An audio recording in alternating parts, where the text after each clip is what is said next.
Оқиға былай болады. Елімізде үлкен қуаншылық уақыт болды. Жаңбыр жаумады, шөп шықпады деген секілді. Батыста білесіздер, түйелер кардон жеп, малдар кәдімгі қоқыс аралап кетіп, сондай болып қырылып, мал қырылып жатты. Сол кезде біз қуаншылық деген бір қойылым қойдық. Естеріңізде шығар. Төтеу бөтеу деп Жанболат ойнайтын, малшын ойнайтын кезі. Жанболаттың өзі ойнауының өзі бір қызық болды. Ол ойнамаймын деп, ел мені әбден андай әзілмен үйреніп қалған, мен андай бір мүмкіндік шектеулі адам қалай ойнаймын, маған келмейді ол. Мен адамдар қабылдай алмайды деп, Жанболат ойнаш, нормально, саған келеді осын сен енді актер болғаннан кейін әртүрлі образдар сомдау керек қой деп Жанболат көндіріп, ол ойнаса күл жібере береді, қасында бәріміз әбден түрін әзілге үйреніп қалғаннан кейін ол бір сондай адамды ойнаса, төтеу десе, бәрі күле береді, қасында болмайды дейді балдар, болады деп әрең көндірдік. Оның өзі бір әңгіме бөлек. Жалпы не керек, сөйтіп ол қуаншылық деген қойылымды қоямыз. Ол жерде енді оқиғасы білесіздер, көргендер бар. Малшы өмір бойы мал баққан, әкесі мал баққан, өзі мал баққан.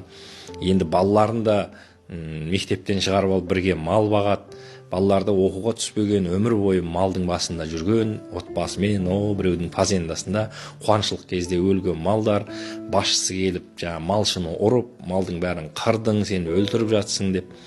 Ол түсіндіре алмайды, шөп жоқ, анау жоқ, содан қырылып жатыр деп.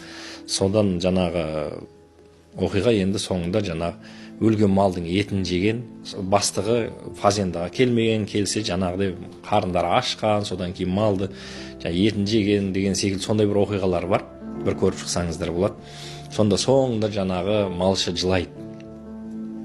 Малшы жылайды, өмір бақи мен осылай өмір сүріп келем.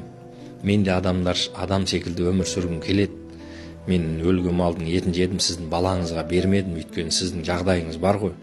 Менің жағдайым жоқ, мен балаларыма ол өлген малдың еті адал.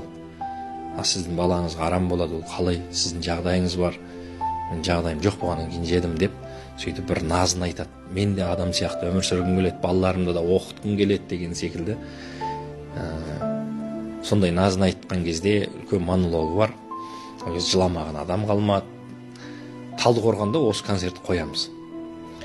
Алдын қатарда мен байқадым, бір кісі отқан. Үлкен кісі, сақалды. Алдын қатар, енді сахна өте жақын ғой. Тура алдымызда отырды. Бірақ мән берген жоқ. Сен көрермен, көзің ілін шалын бір қарайсың, енді жарық түскенде, одан кейін қарай алмайсың ғой. Сосын не керек, концерт бітеді. Концерт біткеннен кейін ертеңіне ғой енді. Ертеңіне чатқа тағы да сообщение келеді. Тың еткізіп, жап-жасыл Mitsubishi Pajero. Сондай машинаның суреті, ол не десек тағы да Жанболат қой, Жанболаттың телефоны тұрады. Соған жазған ғой. Ассалаумағалейкум бауырым.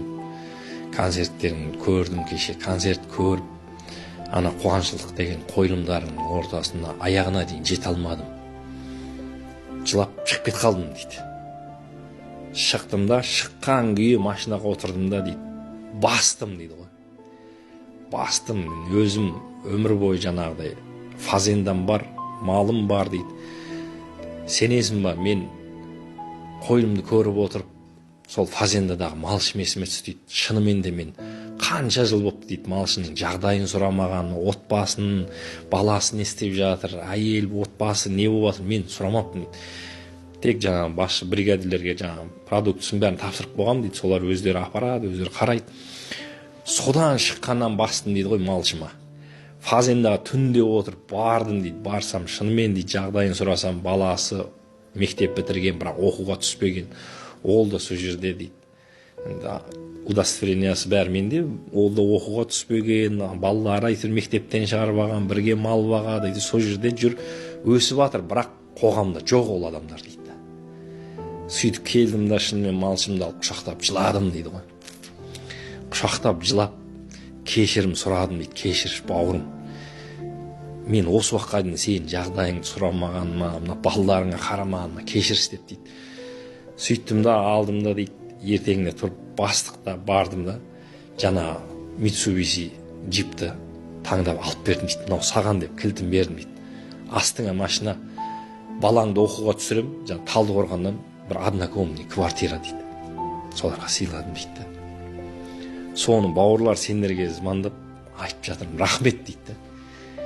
Мен шынымен өмірді жүре бердім ғой дейді. Олар да бір маған өмір бойы қарыз сияқты, мен как будто оларды тамақ беріп жүргеніме, ақша айлық беріп жүргеніме өмір бойы олар маған қарыз сияқты болып өмір сүрген екен дейді. Шынымен тоқтап, олардың өмірі, оның әкесі де бізде малшы болған дейді. Именно баласы да малшы дейді. И ол өзі енді балаларын да сол жерде малшы. Ол маған да ыңғайлы дейді. Артық проблема жоқ, артық сөйлемейді маған дейді. Айланы алады, өмір бойы малда дейді. Бірақ қоғамда ол адамдарша бізбен бірге өмір сүріп жатыр ма, сүріп жатқан жоқ па? Мүлдем ойланбаған екен дейді. Осындай бір істерің үшін сендерге алғыс айтып, рахмет айтқым келеді бауырлар, рахмет. Баса беріңдер алға.